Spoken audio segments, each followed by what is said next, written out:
क्या आप जानते हैं एक ऐसा यज्ञ हुआ था जिसमें लाखों नाग जिंदा जला दिए गए थे।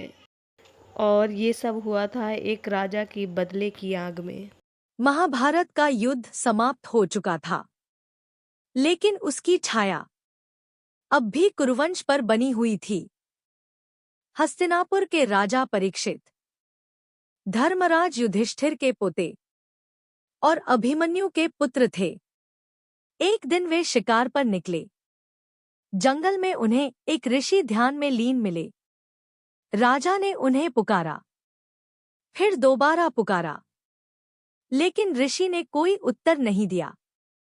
गुस्से में आकर राजा परीक्षित ने एक मरा हुआ सर्प उठाया और उसे ऋषि के गले में डाल दिया।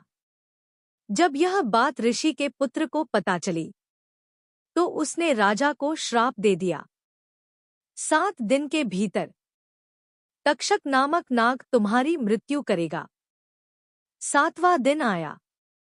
राजा ने चारों ओर नागों से सुरक्षा कर ली थी, लेकिन तक्षक नाग कोई साधारण सर्प नहीं था।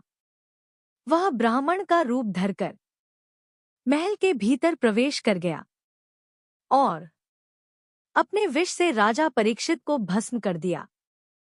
पिता की मृत्यु की खबर सुनते ही राजकुमार जन्मेजय का हृदय जल उठा।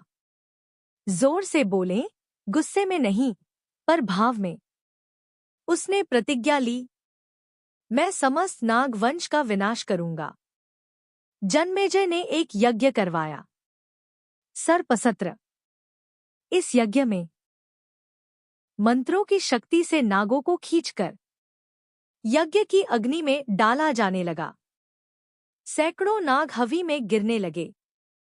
चीखें, आग और तांडव। अब बारी थी तक्षक नाग की। तक्षक भगवान इंद्र की शरण में गया, लेकिन यज्ञ मंत्रों की शक्ति इतनी तीव्र थी कि इंद्र को भी खींचने लगे। अब तक्षक और इंद्र दोनों अग्नि की ओर खींचने लगे थे। तभी वहां प्रकट हुए ऋषि आस्तिक। वो एक नाग माता के पुत्र थे और ब्राह्मण भी। उन्होंने जन्मेजय से कहा, राजन, बदला केवल और बदला लाता है। धर्म का मार्ग क्षमा में है, न कि विनाश में।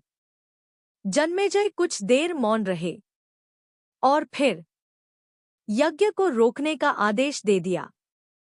सर्प जाति बच गई, तक्षक भी बच गया। यह कहानी केवल यज्ञ की नहीं है, यह एक सीख है। जब हम अपने दुखों से लड़ते हैं, तो हम दूसरे को जलाने की कोशिश करते हैं, लेकिन जो क्षमा कर दे, वही सच्चा राजा होता है।